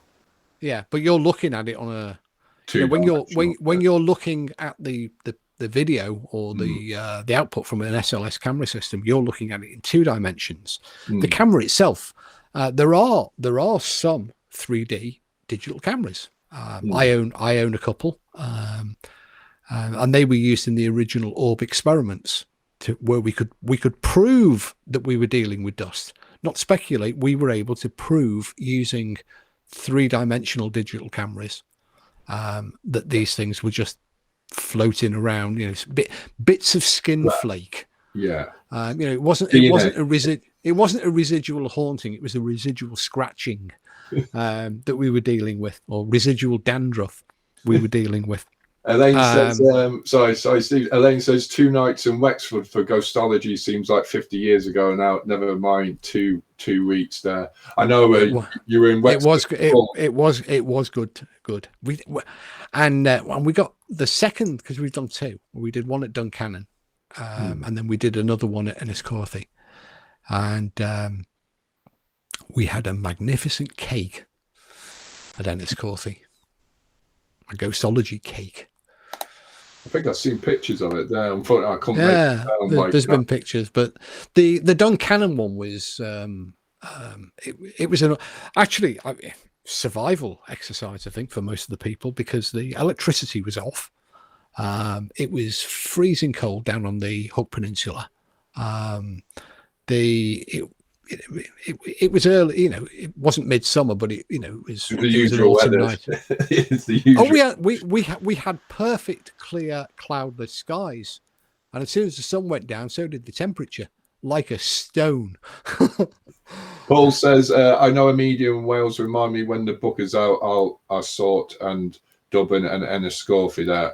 I know we have a book coming out there soon in a few months' time. I know we'll talk to Steve now, because 2 books coming out. Steve has got something coming out soon. Are you coming out, Steve? No, we got a book coming out. So I'm only joking.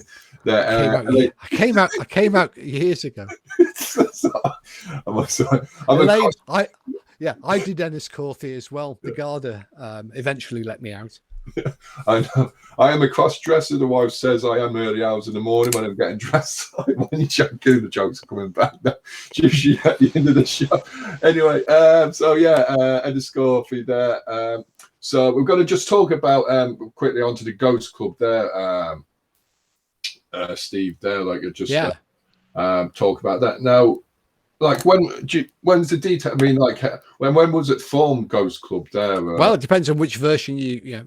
We know that the SPR were formed. The Society for Psychical Research were formed in 1882, and have been going continually to this day. The problem with the Ghost Club is they're kind of like, yes, they were. There was a Ghost Club in 1862 that was founded. Okay. The modern Ghost Club records only start in 1882. So we don't know for certain that it's the same Ghost Club.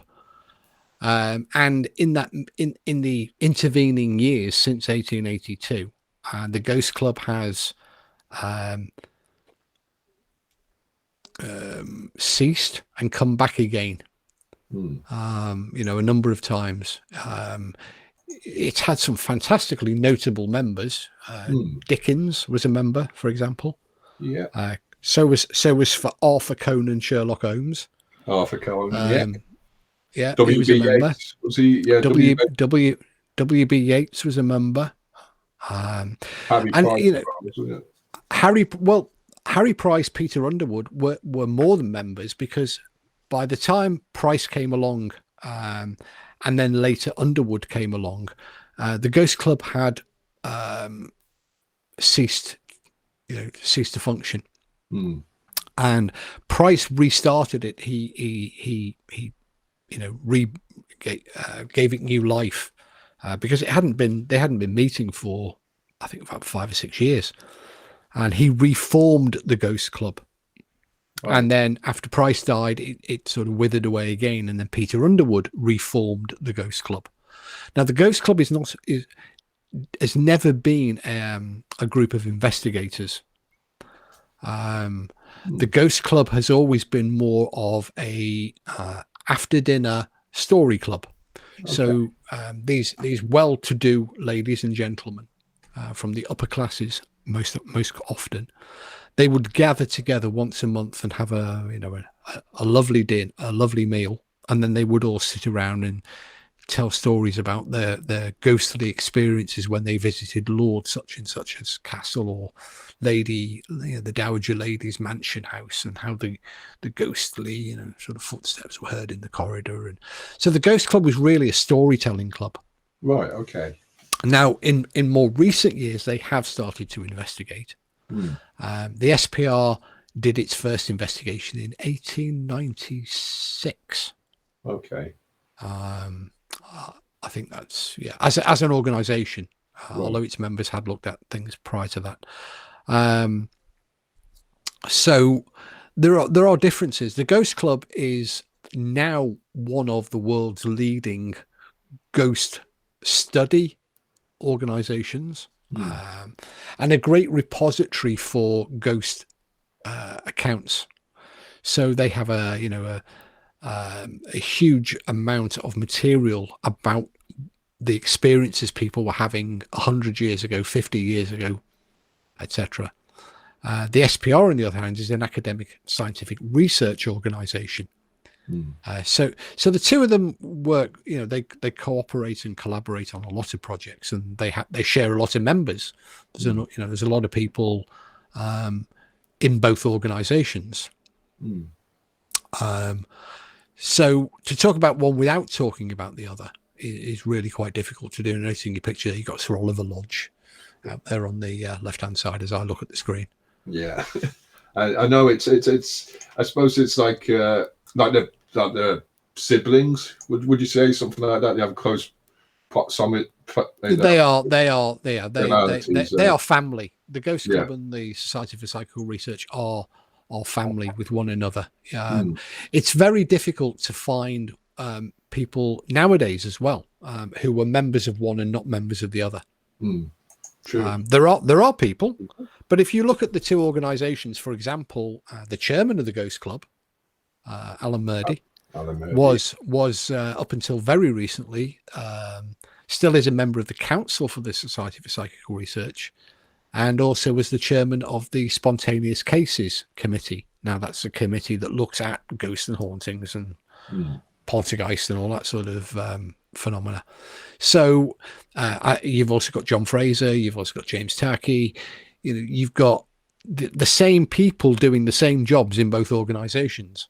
And they do work very closely together on but they in the coming year, the two organizations, it's hoped, they did some joint workshops which were open to the public, initially as a trial in London, and then due to demand there were plans to do it in a number of other cities around the UK, and we were also talking about taking it to Dublin.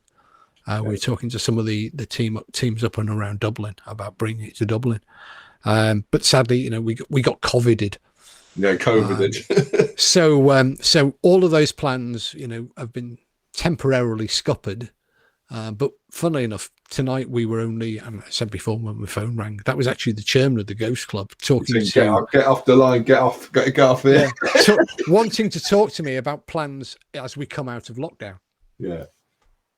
So Yeah, is it true that because I've seen them somewhere in the book that the Ghost Club, they've only investigated probably less than 100 locations, or probably over.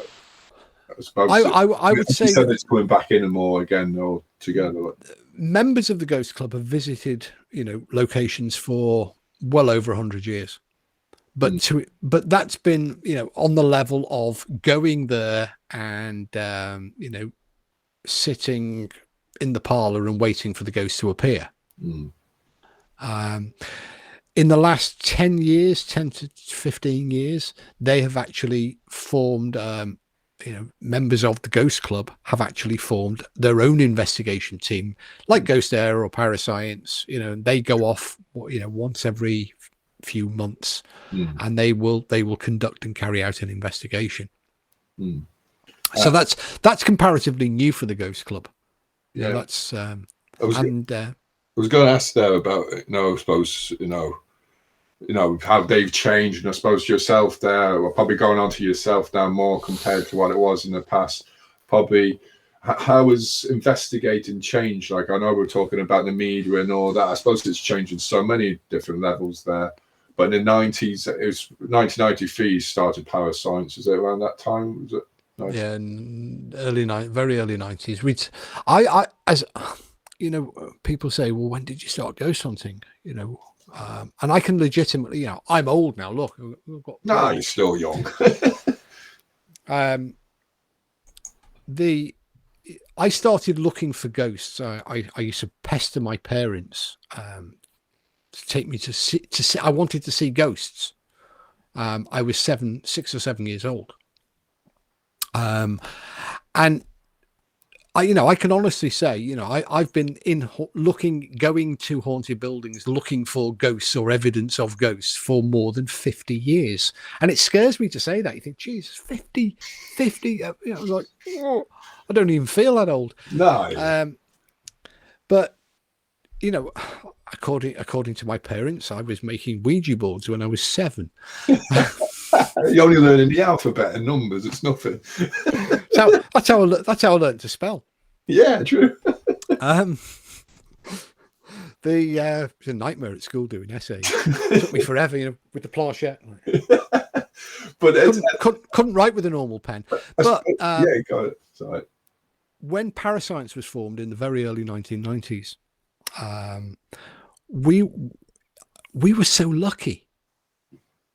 By comparison, I feel really incredibly sorry for the modern investigators.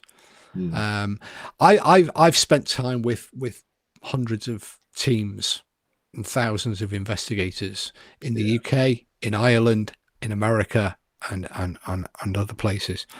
And in every single team, there are people just like I was, really keen to find out more, to understand more. And there are also teams, as there are always, like we're all Paranormal before, who were just out for, a spooky night out. Yeah, Phil, yeah. Now, when we started Para.Science, we didn't have the internet. So we would hear of somewhere, or someone would get in touch, or we would, go and knock on their door. And then we could take really as long as we wanted to conduct our investigation. Nobody bothered, there was no Facebook. We had to get the stuff on the next morning to impress our mates. There was no YouTube. We didn't have to tweet our way through an investigation every 5 minutes. We could take weeks, months, and then we would write a report for the property owner and for our own purposes. And that was it. That's all we had to do. We answered to nobody. We weren't, so we had the time and no pressure to be able to develop and learn and make mistakes and not have our mistakes come back to bite us on YouTube years later. And, it gave us that freedom to develop. I was looking at a modern group that formed recently in Pembrokeshire, West Wales, where I live. Now, they started last year. And this is how they started. They started by finding a spooky name for themselves. Okay. With a demonic sort of element to it. I'm not going to name the group, but they came out with a sort of scary Hammer horror type name for themselves. They then recruited some people, set up a Facebook page, and got, put pictures up of things they got from the internet and said, oh, send us likes. And when we get to 100 likes, we'll book our first invest. We're going on an invest. Short. Just in 20 times a day their Facebook page had a new meme on it. I'm going ghost hunting. If I don't come, if you don't see me in the morning, use the Ouija board. How do you tell a good ghost hunter? All these sort of memes that you see. Oh yeah, the memories. Yeah. So they're putting them up every single day, and people are clicking like, and their friends are going, "Oh, we think you're amazing." And then they book their first ghost hunt, or they, and then they say, "Oh, 25 quid a head, and you can all come out. And we can teach." They've bought some equipment by this stage. They've got the Boo Bear, they've got the Ovilus, they've got the K2, they've got the EVP recorder, because that's essential. And then they go off and do. So they did it completely different way around, because there is so much social media pressure on them, and because they have seen 100 other groups doing exactly the same thing. They really don't have the time to question what they're seeing, to understand what they're seeing. And when we've tried to help them, I reached out to this recent group in West Wales and said, "Hey, good to have you. More than happy to tag along and show you, some of the things I've learned, and maybe learn something new from you." And they went, "Oh no. We've seen Zach Bagans, and we've done this, and we've done this online, parapsychology course, and she's got a sticker in it, and she's got a certificate. One of them's a parapsychologist. Oh because they spent 25 quid and did a course, right. And there's like, we don't listen. And there are no who gives you any right to tell us what to do? There are no experts in the paranormal. I know. I suppose as well, like as you're saying, like it's a lot of social media. I suppose social media has taken over. Back in I suppose back in the early 90s, there, as you said, there was no internet. How to find a group was even much harder. I suppose you had to read the newspapers or send letters as well. It would have been. We went to something called a library. What's that? It's a big building with books. I know, libraries as well. But you went out of my mind there. So, and when we wanted to find out about a building, we had to go to something called the County Records Office. True. And trawl through. I want to answer that question from Elaine. We had to do it kind of you have to proper research. I mean, it takes months and time after the investigation. Years. I mean, I'm as bad. I mean, I'm not knocking Google. Nowadays, I've got a personal paranormal library with probably about 1,100 books in it that go back to the 1700s to right up to the present day. But I'm sitting here and I'm writing something, a presentation or something, and I think, when did that happen? I'll Google it. Yeah, I know. I suppose I'm not stupid. It's on the shelf next to me with all the details, but sometimes you just want a piece of information. Google's fine. But if you believe that Google is 100% right 100% of the time, and particularly Wikipedia, which is wrong more often than it's right. It can be wrong there, Wikipedia. But as I said, I was incredibly lucky. Firstly, I had the time to develop without the pressure. True. Yeah.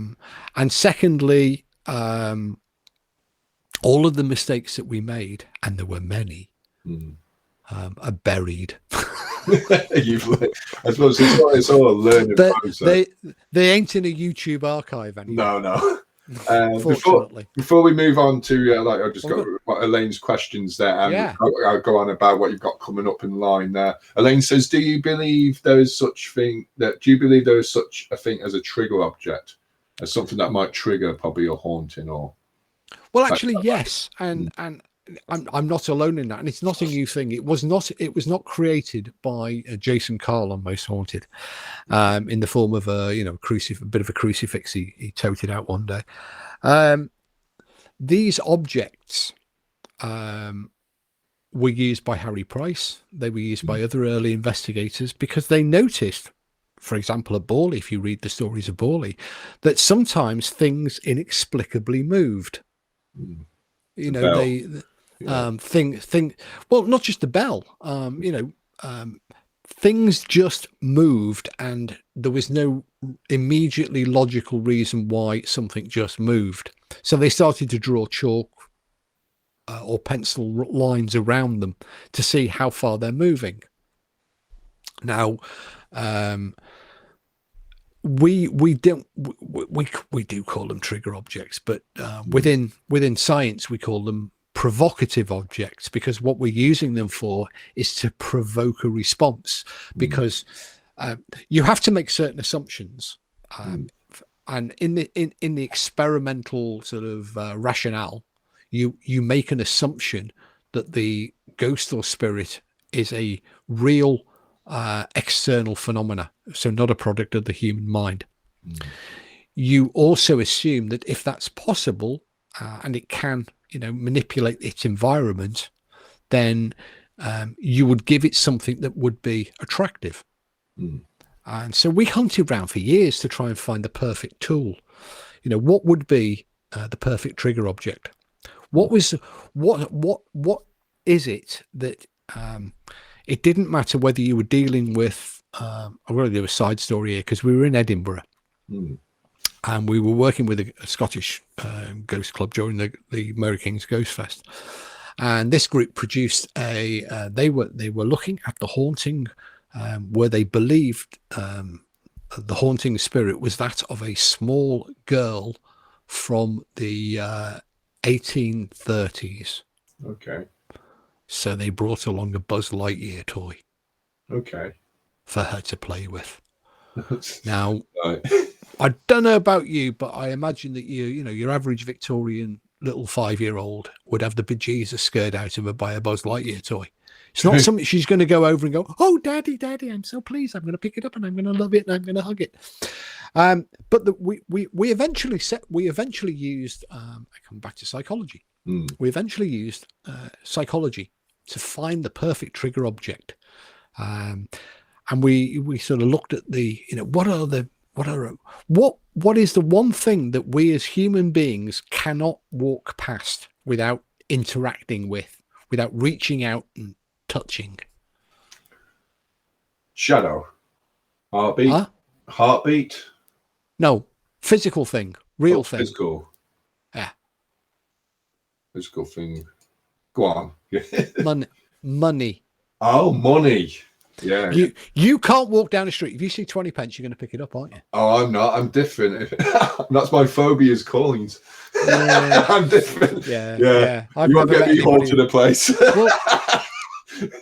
Well, actually, you're not different, because you wouldn't walk past a pound coin or a euro. Euro, no. So if you choose, so what we ended up with was a small collection of coins. From different periods of time. They're all replicas, but they're all reasonable. I wouldn't bend down to pick up a penny or a tuppence or a 5 pence, but I wouldn't walk past a pound coin. Yeah. And so from each era, we picked not something stupid like a sovereign or a gold, because that was just too silly. Yeah. We picked up something that was plausible but high value. So the equivalent of a pound or a 50 pence. Yeah. From each, the medieval version and the Victorian version, the Edwardian version, the modern day version, even the Roman version, because the Romans had copper coins. They're everywhere. Archaeologists, these Roman copper coins, they just litter Roman sites because the Romans threw them away like we do. Yeah. But they didn't throw the silver coins away because the silver coins were worth a lot more. So we would always use coins, replica coins, because, you know, on the basis that if a ghost is like us, because we were, you know, they were once living, we'll maybe one day become a ghost. They're going to be the same as us. Yeah, there's wealth. They're not going to walk past a pound coin. No, and I suppose wealth, and I suppose it depends on what location as well. I suppose whatever you think is on the side as well, just whatever spirit or accounts, as you said. Don't matter. If I was walking around an office, a well, an asylum, a mortuary, or a haunted lighthouse, and there was a quid on the floor, I'd pick it up. Well, if it was a credit card. Credit card would be the next one there. Anyway, Elaine says, with the huge influx of paranormal tourism, do you think there's still enough serious paranormal interested folks to distract from their entertainment factor? Do you see some really great theories still being worked on? Yes, there are, and that fills me with hope. I don't think it's getting worse. It's media driven. It's media and social media driven. But as I said before, in almost every group I've visited, there are a small number of people who would make fantastic research investigators. Yeah, they're in it not for a spooky night out. They might have started out that way, but then they got genuinely fascinated by it and you know, ask questions and think about, well, what's that mean, and why does that do that, and how did that happen, and well, if I heard that or saw that, or they say they saw that or heard that, what does that really mean? So, you know, these are the people who will be, you know, the future investigators. Unfortunately, the people who are there for, ghost hunting in a lot of ways has substituted. In the 1960s and 70s, on a Saturday night, you would go out with your mates to the cinema and you'd watch The Exorcist, and, you know, you'd sit there in the dark and have the shit scared out of you by this movie. Yeah. But now you can do it for real. You can go out with your mates on a Saturday night, you know, have a drink, have some popcorn, and then go and have the shit scared out of you by somebody saying, oh, well, you know, that table's moving because I'm telling you there's a spirit pushing it. Yeah. Well, you know, if you actually consider the possible, well, let's look at EVP, because EVP is huge at the moment. Yeah. And some of these devices, these little squawky devices that people take with them, they're like bloody crack cocaine. You know, you watch people fall under the spell of these devices. You know, can you say my name? I'm Daddy. And it doesn't matter if you record the sound and then play it back, there's nothing there anyway. But people's brain starts to fill in the blanks, and if you ask the questions in just the right way to front load the expectation again, and this is where the psychology comes in. So you ask things like, how many people are in the room? Now, all you're relying on is for somebody to hear what they think is a number. It doesn't matter what the number is. True, yeah. Because if it's the same number of people who are in the room, you go, oh wow, there's 7 of us in here, and I heard the number 7. If it says 9 or 3, then you just go, oh, that must be the number of spirits. Yeah. Or it's a win-win situation. Yeah, it's a win-win situation, and it's and we've actually looked at some of these devices. Amongst the most popular, I saw somebody this week on social media going, anybody got an Ovilus, any model of Ovilus? I don't care, I want an Ovilus. Well, the first early models had about 1,000 words in their vocabulary. Well, the earliest one had about 250. Right. And you know, it was hardwired into the memory chip, the speech synthesizer chip. It could only say these words, and it would do them endlessly, you know, sort of randomly, but it only had 250 words. So it was kind of like listening to a politician. You know, it just kept saying the same words in a slightly different order over and over and over. Then, you know, as new Ovilus models came out, they made that vocabulary even bigger. The perhaps the most the meanest trick the nastiest of the ovuluses is the iOvolus and some of the other software apps that now run on smartphones, because we had one. I was mentioning earlier, we have access to a software engineer, an app designer, and they can back engineer this, they can actually look at the code. Right. And what we realize is that some of these iDevices, these iApps that are, using, spirits, Yeah. some of the things that they say appear to be astonishingly accurate. Like, if you're in a medieval castle, they will give you sometimes the name of the castle, or they'll say knight, shining armor, sword. And then if you take them to, like a graveyard, then you might a see graveyard, they'll start saying things like, dead, yeah, grave, yeah, yew tree, church. yeah. And you think, well, how's it doing it? Well, how we eventually found out looking at the code, because the software is accessing all your location data. True. Yeah, it's going back. It's also it's it's sneakier than that. It's also accessing your keyboard and your search results. So if it knows that you're on the Hook Peninsula, and that your last search was, you typed into the search engine, into the directions Loftus Hall because you were driving there, it then is able to search for, it uses, online searches, because most of it's not done on the phone. Yeah. The phone has to be internet connected. It then loads its database from there. Yeah. So it will say things like devil, hoof, footprint, shot. Yeah. And people go, "Oh my God, how did it know? How did it know?" Well, it's called being connected. Yeah. It knows where you are. It knows what you're looking at. Amazon do it, Facebook do it. You start talking about cat food, and all of a sudden all your adverts on Facebook for the next week are cat food. Don't mention cat food. it's terrible. We did a legitimate experiment, just to amuse ourselves and to satisfy ourselves, and using Alexa at the local radio station where I also have a show. We every day, we're going in there, we said, "Hey Alexa, where's the dildo?" And then day 3 coming up. day 3, adverts started appearing for sex toys and sex aids. Yeah, I know. It's all programming there. Like, as we just mentioned, ultrasound earlier on there. And so just before I leave, because we've got cheers, Steve. Has it been an hour already? It's been an hour. Just the quiz, folks. What was it you said to me? Oh, it'll only be an hour. You have to go down and vote. Yeah, the poll is, they've counted the results. Yeah, you can still vote there. Like, I'm only joking. Well, I think they finished counting the results now. So it's 2:00 in the morning. We'll find out the results, which is only 2 minutes away. I'm not joking.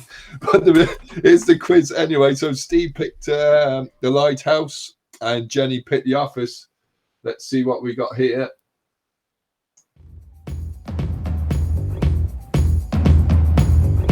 So there's a choice between the lighthouse, mortuary, office, graveyard, asylum, and the well.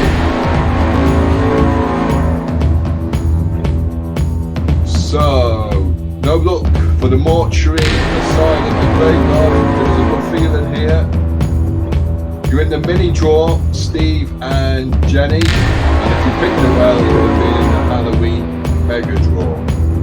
So, well done, Steve and Jenny. You're both in the draw. Where you can win some great prizes, including YouTube video app for all your videos if you need them the next day for investigating. Well, after what I've been saying all night. That's your prize. I'm only joking. I'm messing. Also, second prize is 2 video apps. 2 video apps. Michelle Conley. Michelle, now great now. She would know Loftus Hall to a T. There, she's investigated a good few times. Michelle Conley from Back in Time Investigated. She says, "Very interesting show. Well done, guys." And Jenny says, "Yay!" And well done there, Jenny. That's Jenny. Yay, yay! Thank God the show's over. Yeah, quite God, I tuned onto the quiz. You can turn off now, Jen. I'm only joking. But also coming up as well. Well, I'm just going to go to Steve in a minute, but also coming up soon is this. Oh, that was my advert spoiled. It's the Ouija hour where Steve will be joining us now from his classroom there. I'm only joking. That's coming up in a few weeks' time, so join us on the Ouija hour. I need more. I've got 50 odd Ouija boards in the attic. Oh yeah. Well, you will. Yeah. I collect them through the generations. No, I collect them. And what's it got? So it's the book. It's equipment, is it? There, Steve. Is it coming out right. Yeah. Sorry, I'll just show you that. The Venerable Society for Psychical Research, formed in 1882, commissioned a set of guidance notes for investigators. This is kind of like the book that you throw in your kit bag, which helps you out with interview techniques, ideas, suggestions. It's not you must do it this way because they say so. These are just the basic foundation steps for good practice, and will help you produce better quality evidence to then baffle the and browbeat the skeptics with and the scientists with. Hand in hand with that, coming out in the autumn of this year, is a further set of guidance notes which are exclusively about the equipment that we use and why why choose that and not that, and what will that tell you, and how do you use the data in the best possible way, and how do you interpret the results to produce the sort of good quality data that I know ghost hunters can do. Rather than relying on teddy bears and cat balls, for less money than some of these ridiculous things that you see, being touted around ghost hunts now. True. You could produce evidence of a standard that you can then take to the skeptics and say, put that in your pipe and smoke it. So that's coming out. That's the equipment and amazing Ovilus with Steve Parsons. Both the blue covered one, which is available now. If you go to the Society for Psychical Research website, that's spr.ac.uk, and click on their books for sale. You'll see it there. You can buy it. Alternatively, you can also find it on Amazon. The second book, which will be out in the autumn, we don't know. Well, it'll be the same way, but it's not. You can't buy it yet. You can't order it because it hasn't been printed yet. And for lovers of Ghostology, the book, which was now 5 years old. 5 years. The art of Ghostology.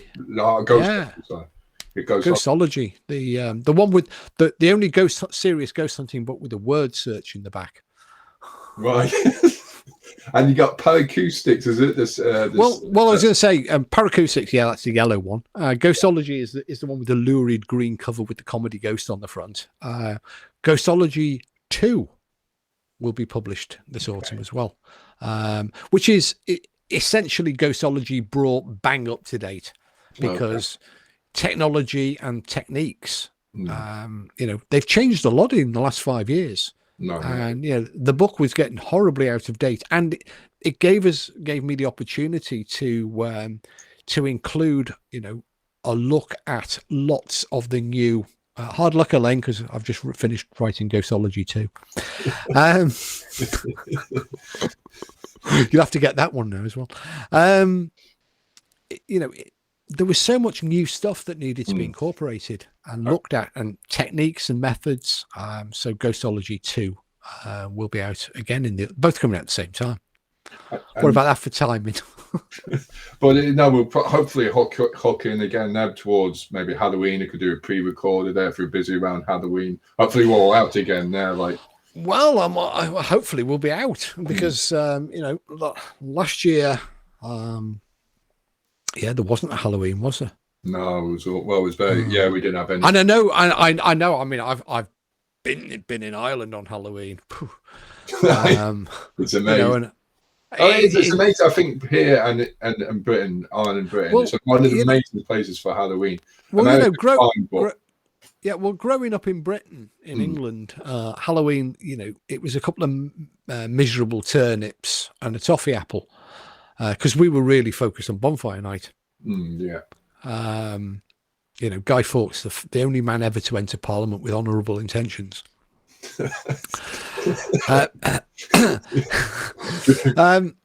So Halloween was never the big thing. America, every year I'm in Salem just before Halloween. The Witch City, and the Americans are like, they're overboard about everything. But by comparison, they got a lot to learn from the Irish. The Irish, like Halloween. I mean, the whole of Halloween is really an Irish. All of this pumpkins and turnips, and it's turnips, isn't it? Is really stolen from the Irish, exploited by the exploited by the Americans, made by the Chinese, sold to euro, dollar, and pound shop. And now Britain is, we have Halloween decorations now. Every year we decorate our house, and it's all because of the crazy Irish. As talking, you just reminded me. The next guest on the next show is Leanne Marama and Timothy Regan, and they're into witchcraft and reading the leaf structures, tea leaf reading, and the Pentagon shop, which is in Salem. So I know on the next show there, folks. So tune Salem, Massachusetts. Salem, Massachusetts. Yeah. Well, say hi, because I've probably. I know I've been in that shop. I know exactly where it is. And you probably have. That's amazing. I love Salem. That's about it, folks. I suppose I better. Yeah, I'm sorry, Steve. Really? It's still only Wednesday. It's still only Thursday. What are you doing to me? Jenny says Samhain, ancient Celtic festival. Yeah, that's the one there. See, there's proof it's Irish. Samhain. Now, no, it's not. Remember I said at the start of the hour, when somebody came up and said, can you sign me book for me? What's the name? Siobhan. Oh, shit. How the fuck am I going to spell this now? Right, JQZ. Okay, so we're going to say goodbye, folks, and cheers, Steve, and to Elaine and Jenny and everyone else, Paul, that commented on the show, Siobhan as well. God bless you, Sayaban. All the best, folks, and see you soon. I won't see you next time. I'll see you in the near distance. Goodbye for now. Bye bye. Did we talk about Sinead? No.